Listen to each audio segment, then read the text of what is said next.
টয়লেটে ভুলেও মোবাইল নিয়ে যাবেন না, তাহলে কিন্তু আপনার মহাবিপদ হবে। শুধু দুনিয়াতে নয়, আখেরাতেও হবে। টয়লেটে ভুলেও মোবাইল নিয়ে প্রবেশ করবেন না। আপনারা অনেকেই বর্তমান সময় ফ্যাশন, মাশাআল্লাহ, মানে মোবাইলকে স্ত্রীর চাইতেও বেশি প্রাধান্য দিচ্ছেন, ঠিক কিনা? বিশেষ করে ইয়াং জেনারেশন, প্রয়োজনে জীবন দিয়ে ফেলবো কিন্তু মোবাইল লাগবে আমার, আছে না নাই? সমাজে প্রবলেমটা কিন্তু আছে। মোবাইল বর্তমান সময় খুবই প্রয়োজনীয়। It's the most important part your life, it's the most important device. আপনি ইউটিলাইজ করবেন, নো প্রবলেম, এটা নিয়ে I have no objection about this matter. But objection হচ্ছে এই মোবাইল ইউজ করার ক্ষেত্রে, কখন, কোথায়, কিভাবে আমরা ইউজ করব। বর্তমান সময় যুব সমাজ নষ্ট হচ্ছে একটা বড় জায়গায়, সেটা হচ্ছে মোবাইল ব্যবহারে, ঠিক কিনা? কথা তিক্ত বাট কথা বাস্তব। এখানে ইয়াং তোমরা কি যারা আছো যে মুচকি মুচকি হাসতেছে, হাসলে কাজ হবে না। এই মোবাইল তোমাকে ধীরে ধীরে জাহান্নাম পর্যন্ত কি নিয়ে যাচ্ছে। আলহামদুলিল্লাহ অনেক ভাইয়েরা আছে যারা মোবাইল ভালো কাজে ব্যবহার করে, মাশাআল্লাহ। এই যে আমি কথা বলি, আমার কথাগুলো তারা শেয়ার করে দেয়। এই যে মোবাইলে শেয়ার করে দেওয়া, একটা ইসলামিক কন্টেন্ট শেয়ার করে দেওয়া যে কি পরিমাণ সওয়াব কল্পনা করতে পারবে না। বিশ্বনবীর সময় কোন সুন্নাহকে তারা কিভাবে কি শেয়ার করতো। শেয়ার শব্দটা তো শিখছি মাত্র 15 বছর, তাই না? আরো কম, 10 বছরও হয়নি। শেয়ার, ভিডিও শেয়ার করা, হ্যাঁ, কন্টেন্ট শেয়ার করা। কিন্তু 1500 বছর পূর্বে বিশ্বনবীর সময় কিন্তু শেয়ার সিস্টেম ছিল। একজন সাহাবা যখনই শুনেছে বিশ্বনবী কোন একটা আমল দিয়েছে, সাথে সাথে অন্য সাহাবার কাছে শেয়ার করতেন, ঠিক কিনা? হাদিসে আছে না? আর এখন তোমরা, আমি যেটা অনুরোধ করব, মাঝে মধ্যে এই কথা কি বলে থাকি যে কোনো ভালো একটা ইসলামিক কথা তোমার যদি পছন্দ হয়, সাথে সাথে শেয়ার করবা। কি কারণে? একটা মৌলিক কারণ, তোমার একটা শেয়ারের কারণে যদি 500 লোক ওই আমলটা করে, সমপরিমাণ আমল তোমার আমল নামে আল্লাহ পাক দিয়ে দিবে, সুবহানাল্লাহ। অতএব শেয়ার করবা। তো মোবাইল ভালো কাজেও ব্যবহার করা যায়।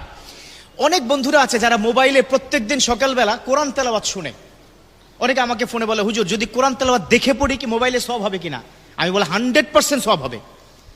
মোবাইল দেখে যদি আপনি কোরআন তেলাওয়াত করেন 100% সওয়াব হবে। আপনারা শুনলে অবাক হবেন, পৃথিবীর একমাত্র গ্রন্থ যে গ্রন্থের দিকে তাকিয়ে থাকলেও সওয়াব, এই গ্রন্থের কথা শুনলেও সওয়াব, এই গ্রন্থর কথা পড়লেও সওয়াব, এমন একটা গ্রন্থ আল্লাহ পাক আমাদেরকে দান করেছেন। যালিকাল কিতাবু লা রাইবা ফিহি হুদাল লিল মুত্তাকিন। তো প্রিয় বন্ধুরা, যেটা বলছিলাম, মোবাইল ভালো কাজে ইউজ করব, ঠিক আছে। অনেকে মোবাইলের স্ক্রিনে আল্লাহু মুহাম্মদ, মক্কা মদিনার ওয়ালপেপার কি দিয়ে থাকে। তো আমার যে আজকের বিষয়টা হচ্ছে, যখনই তোমরা ওয়াশরুমে যাবে ওই মোবাইল নিয়ে যদি প্রবেশ করো, কি কি সমস্যা হতে পারে। 1 নম্বর, মোবাইলের মধ্যে ওয়ালপেপার, সেখানে আল্লাহু মুহাম্মদ মক্কা মদিনার ছবি যদি থাকে, এটা অপবিত্র একটা জায়গায় প্রবেশ করলে তোমার মারাত্মক লেভেলের কি গুনাহ হবে, বেয়াদবি হবে। কাবাগরের সাথে কি বেয়াদবি হচ্ছে, আল্লাহর সাথে বেয়াদবি হচ্ছে, আমি নবী মুহাম্মদ সাল্লাল্লাহু আলাইহি ওয়াসাল্লামের সাথে বেয়াদবি হচ্ছে। সো এটা করা যাবে না। 2 নম্বর, আমরা মাশাআল্লাহ অনেকে মোবাইলে রিংটোন দেই না? সূরা রিংটোন দেই কিনা? দেই না? সূরা আমরা কি রিংটোন দেই? তুমি ধরো টয়লেটে ঢুকলা, টয়লেটের কাজ তুমি করছো, হঠাৎ করে তোমার ফোন মানে কি বেজে আসলো, ইয়াসিন ওয়াল কুরআনিল হাকিম ইন্নাকা লামিনাল মুরসালিন আলা সিরাতিম মুস্তাকিম। কোথায় হলো? টয়লেটের মধ্যে হলো না? টয়লেটের মধ্যে সূরা যদি তেলাওয়াত করা হয়, তোমার প্রতি আল্লাহর গজব পড়ে যাবে। একটা পবিত্র অপবিত্র জায়গায় সবচেয়ে পবিত্র বিষয়টা হচ্ছে।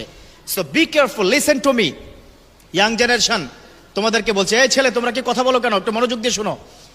এই যে টয়লেটে ঢুকে যখন সূরাটা তোমার রিংটোন হবে, আল্লাহ বেজার হয়ে যাবে, অথচ যেই সূরা শুনলে আল্লাহ পাক খুশি হয়ে যেত। খেয়াল করেছো?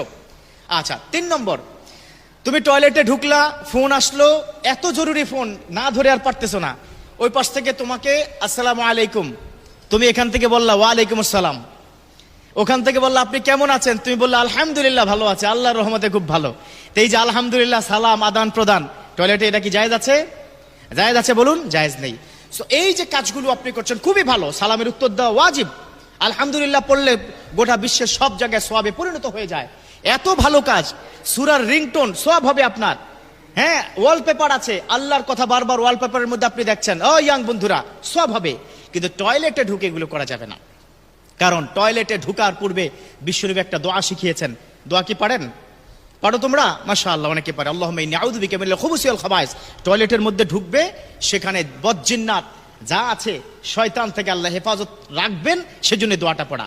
তো যাই হোক, টয়লেটে ঢুকার পূর্বে মোবাইলটা বাইরে তোমরা কি রেখে যাবা। এখন বলবা হুজুর এটা কি গ্যারান্টি কি আপনি কি দিতে পারবেন? আমার আইফোন দাম 1.5 লাখ টাকা, কই রাখবো বলেন, কোথায় রাখবা, that is up to you. প্রয়োজনে বন্ধ করে কি ঢুকো, 10 মিনিটের জন্য কি ক্ষতি। অতএব বি কেয়ারফুল, টয়লেটে ঢুকে মোবাইল ব্যবহার করা যাবে না। আর যেই কথাগুলো বললাম খুব মনোযোগ দিয়ে শুনবে, ডেফিনেটলি তোমাদের কল্যাণের জন্য এটা এক্ষুনি শেয়ার করে দাও, এক্ষুন শেয়ার করে তোমার সওয়াব হবে, আমি কি গ্যারান্টি দিলাম, এটা হাদিসের কথা। আল্লাহ আমাদের প্রত্যেককে বুঝার ও মানার তৌফিক দান করুক, আমিন।